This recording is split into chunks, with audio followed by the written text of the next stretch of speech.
Xbox made some major moves this week, and we're going to go over all of them today. First, Microsoft has officially rolled back its price hike on The Outer Worlds 2. Is this a win for gamers, or is it just a PR move? We're going to go over that. Then, Starfield. That's right, Starfield. We haven't talked about Starfield in this channel in a long time. It just dropped a huge beta update, and Bethesda is teasing even bigger things coming soon. And one of the craziest twists of the year, we talked a little bit about it yesterday, an Xbox game is now the top-selling new game on PlayStation 5. We're diving into it all. We're going to talk about what it means for Xbox and for the future of gaming. But before we do, don't forget to hit that like button, subscribe to this channel. My name is X1 the Gamer. We drop videos like this all the time right here. If you like what we're doing, consider supporting us monetarily. Become a member. You get a loyalty badge. You get custom emotes during our live streams. Our live streams happen every Monday, Wednesday evening, where we review everything that's happened in the world of Xbox and gaming for the day. Let's jump into it, though. Here it is, The Elder Worlds 2. Now, a lot of hubbub was made. It was going for $80. Not anymore.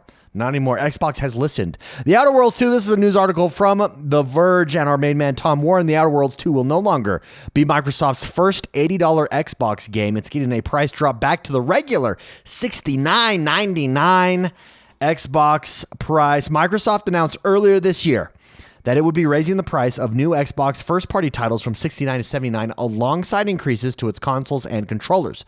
The move to suddenly drop the price to Outer Worlds 2 is a clear sign that pre-orders haven't gone too well and that gamers are rejecting Microsoft's initial move to $80 for Xbox games. Here's the thing. Is it $80 for Xbox games? There are some Xbox games that could sell for $80. Forza, for instance, I believe would sell for $80.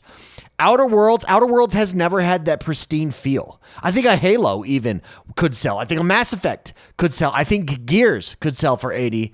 But if you're going to be $80, you got to have a premium feel. And I'm sorry, Outer Worlds, while the first one, I very much enjoyed it. It's a fantastic game. It's a fantastic series. It doesn't have that $80 feel to it. It just doesn't, especially when you put it up next to Expedition 33, that is $49. That's just the reality. $80 games are going to have an $80 feel. And you could say to yourself, well, what are you talking about? This is a 100-hour game. That's fine. It's not the hours that give you that feel. Skyrim has an $80 feel. The original Skyrim still has an $80 feel. If it dropped today, it would drop for $80. That's what Starfield does have an $80 feel. It just does compared to Outer Worlds. Now you could say, you're crazy, dude.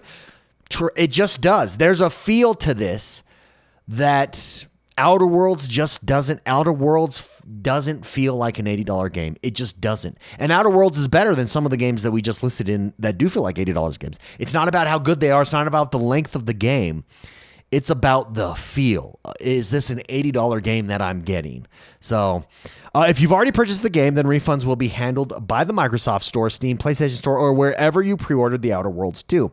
Other first-party Xbox games coming this holiday will also be sold for $69 instead of Microsoft's new $79 pricing.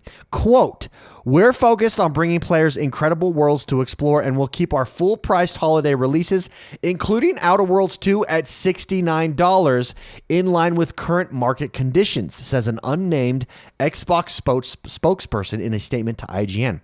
It will be interesting, Tom Warren says, to see whether Microsoft continues to push its new Xbox game pricing in the new year or whether it's a sign that it's fully rethinking the increase to $79.99. I think $80 games is a reality. I think Xbox just doesn't want to be the first one to do it at scale. I think let everybody else do it, and then you'll slowly move in. Here's the thing. Xbox is the value proposition. It just is. That's the reality. Game Pass is the value proposition. Xbox should continue to be the value proposition. I think this makes sense moving games back to $70. Here's the thing. Do I think that this stays? No, I think all games are going to go to $80. I think it's inevitable. You could just see it coming. But with Game Pass as your alternative, $80 games actually only help Game Pass. The problem that Microsoft was dealing with in Xbox is $80 games along with Game Pass make it look like you're raising your games to $80 to move them to Game Pass. Hint, you probably were. Let's be honest. You probably were. This, I think, is a smarter move. Just do it. Stay with it. And let everybody else move their games to $80. And then you can either decide to, or you can stick with $60 and remain the value proposition that you are today. So Do you think this was a move from Backlash or a strategic move? I think it's a little bit of both. I think it's community backlash plus a strategic move. Absolutely. I have no doubt that two things can be true at the same time. This move could be being done, the rollback to $70 because of the community backlash that there was.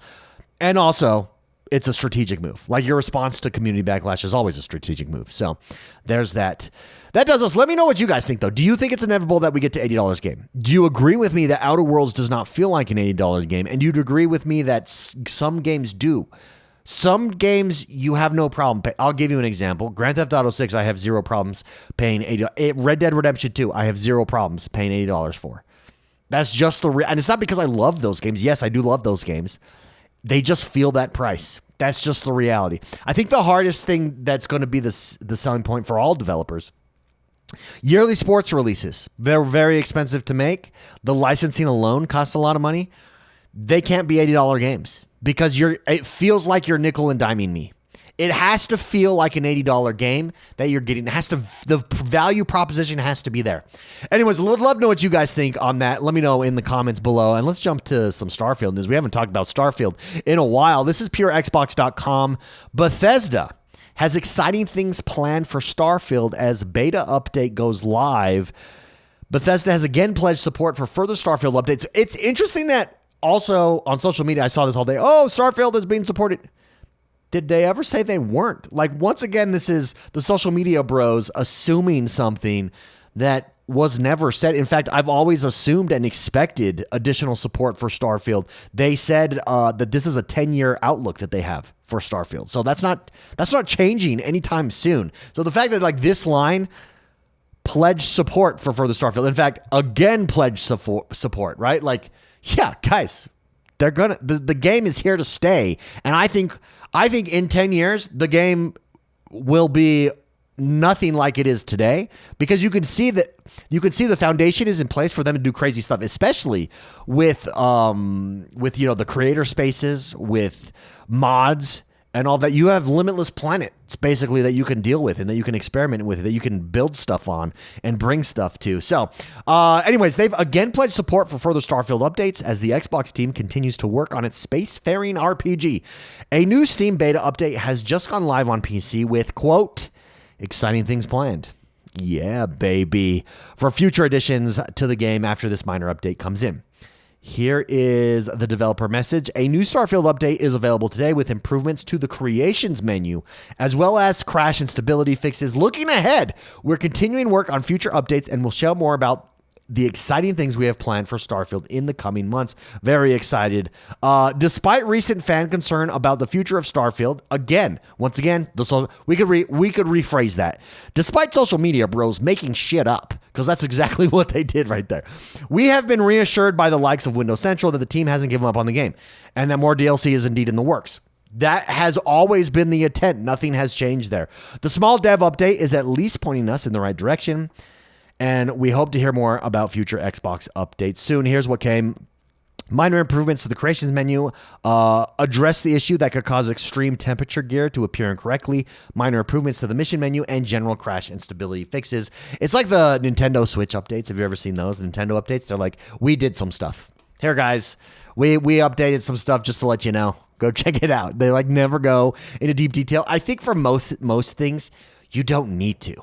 Like stuff that like big things, maybe you need to, but just say general performance and bug fixes. You don't need to list every bug that you fix. And sometimes developers do that. I don't find it useful. I'm sure someone does out there. That's someone I don't want to be friends with. If you're the guy that's like, I need to see everything that is being done here, we're probably not going to be friends. You sound like a good time. Let's just say that. You sound like a good time. As far as Starfield and the arc of Starfield, first of all, I think Starfield actually got a bad rap. I'm sticking to that. I loved Starfield. I thought it was excellent. I thought it was bigger. I thought it was a high 80 game, low 90 game. That's right. I very much enjoyed it. I just did. But a lot of people didn't, or it got some bad reviews at launch because this was the first Bethesda game that launched exclusively on Xbox after the Xbox acquisition of Bethesda. And so people were just review bombing it. So I don't think the Metacritic reviews, for instance, or any of the aggregated review scores are accurate. You had people on Steam. If we were to go to Steam right now, you have people on Steam that were reviewing Starfield and giving it 1 star after spending 500 hours playing the game. A 500-hour game is not 1 star. Just hate to break it to you, but that's the reality. Anyways, do you think that this could become a dominant force? Do you think, for instance, No Man's Sky? No Man's Sky had this crazy redemption arc, and now it's one of the top games, if not the top game, in its genre. Can Starfield experience that? Not that Starfield, in my opinion, I don't think Starfield needs a redemption arc. I think it was fabulous. It's fabulous. I think it was really good where it's at. But if it continues to improve over time, yeah, I don't see why it cannot become even better. Like even if you disagree with me and you're like, no, it's like a low 80 game. It's like an 81 to 83. I think that's accurate. Can it become a 90 game over time? Yeah. And that's the beauty about gaming in 2025. The game that releases is never finished, especially in Starfield's example where they've committed to it for 10 years. It could become... Look at Cyberpunk. Cyberpunk is a prime example of that. Absolutely crushed that release. Now it's considered one of the top RPGs on the planet with after all the updates and DLC, et cetera, et cetera. Starfield absolutely could be that as well. It's going to be interesting to see how their story arc continues and where they go from here in the future with continued support. I would love to know what you guys think, though. First of all, 2 questions. Do you think they could become a top RPG over time? Yes or no? Number 2, do you think that it was an underrated game, that it got hammered needlessly? Like what I'm saying, I think it got review bombed. I think it's at least an 85 if we're going on the 100 scale. It's a B+ game in my opinion, and it got a B- score. Essentially is what. So it's 1 iteration higher than what it got scored, at least, in my opinion. Let me know in the comments below what you think about that. And let's close off on a news story that we kind of touched on a little bit yesterday.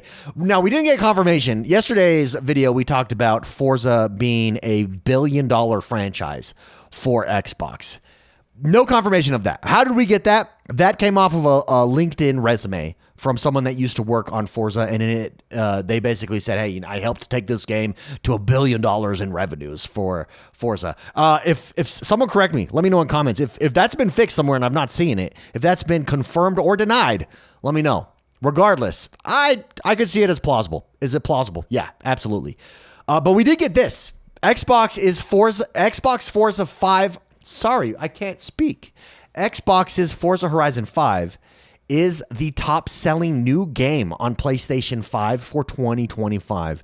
Absolutely huge. I said this. Go back, look at the records. It's on video. I should pull those up. I should have like all my predictions, clip them, and save them so I could go back to them like at the hit of a button. I predicted this. I said when it goes over to PlayStation 5, it's gonna be the top-selling game on PlayStation 5. It just is. It's that good of a game. It's a game that you could sell for $80. And there's nothing like it on PlayStation. It's not like Indiana Jones where, yeah, Indiana Jones is good and it's a major IP and it's really well done. I very much enjoyed my time there. But there's a lot of other games like Indiana Jones. I don't need to play Indiana Jones necessarily to get my Indiana Jones fix, if that makes sense. And PlayStation has a lot of those kinds of games. PlayStation does not have Forza Horizon, did not have Forza Horizon over on it. Forza Horizon 5 dropping and being the top-selling game on PS5 in 2025. Absolutely not a shock to me at all. This port marked the first time in a mainline game in the Forza series has been released on a PlayStation console in its 20 years history. This over at gamesindustry.buzz. Just 25 days after its PS5 release, Forza Horizon 5 sold a mammoth 2 million copies, a feat that took PlayStation's 2024 platforming hit Astro Bot roughly 3 months, while Kojima Productions' long-awaited sequel Death Stranding 2 sold 1 million copies in that same 25-day window. So doubled. Forza Horizon's 5 port to PS5 is part of Xbox's changing and more lenient approach to multi-platform releases. Anyways, it's the top-selling game. They buried the lead. They buried the lead. I've always wanted to say that. They buried the lead. I don't have time to find it in this announcement. It's a top selling game over on 2025. So how does this happen when it's an Xbox franchise? Number one, there's just nothing over there. And what about Game Pass versus PlayStation as an ecosystem? Does this affect that at all? I mean, it's a marketing ploy. That's what it is. Xbox is loving this. Top selling game over on PlayStation 5. That means this summer or later this year when we announce the next edition of Forza Horizon, we've got a lot of Game Pass subscriptions lined up from the PlayStation ecosystem. That's what it means. It's a commercial. Hey, I'm loving this. How many diehard fans were created because of this? For Forza Horizon? A lot. It's a great game. A lot. How many of those diehard fans will subscribe to Game Pass to get the next Forza Horizon at release? A lot of those guys will. A lot of those guys. That's the power of Game Pass. That's why you go multi-platform. To all of the fanboys, to all the social media bros that got mad when this happened, we told you so. We did. This channel, all of us, we told you so. So suck it. And suck it hard. To wrap things up here, just continuing, we've had story after story. Xbox is on the offensive. I like the price drop. I like that move. Congratulations. It's the right move to do, in my opinion. It's a win for Xbox. It's going to be interesting. Is this Xbox's strongest year yet? Definitely since the Xbox One era. It's hard to say it's not. I absolutely think it's the strongest year yet. Is it the strongest year of the three consoles in the console space? As of right now, yeah. I think as of right now, it has to be the strongest year of the three. I would love to know if you disagree with me. Do you think Nintendo's doing better? Nintendo's doing pretty good. They did just drop a solid Donkey Kong and a Switch 2. But they're definitely doing better than PlayStation. I would say Nintendo may be able to... I don't know. Maybe it's my love goggles for Xbox that are on right now. But I think Xbox is on the offensive, and I think this is one of the top years they've had in a very long time. So congratulations to them. We'd love to know what you guys think. Let me know about anything in the comments you agree with, disagree with. I read most of them. The ones I don't read are the ones from the dudes who want to read every single update in the patch notes. To you guys, I don't read your comments. Don't even bother commenting. Thank you again for tuning in. Hit the like button, subscribe to this channel. Have a great rest of your day, and I'll see you next time. Bye-bye.